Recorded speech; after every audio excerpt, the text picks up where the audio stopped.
ओडिया युवक जितिले 3 कोटी टंका। राताराति बदलिला ओडिया युवक भाग्य। जितिले 3 कोटी टंका सह महिंद्रा थार। धर्मशाला केतेबेले कहा भाग्य बदली जाए केही कहि पारे नाही।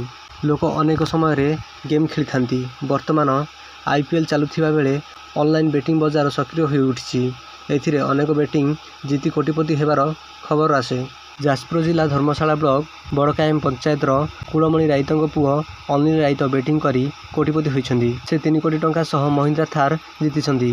सूचना मुताबक अनिल गुरुवार संध्या 7:30 आईपीएल मैच पूर्वरु माई 11 सर्कल रे एक टीम करी 50 टंका लगाइथिले।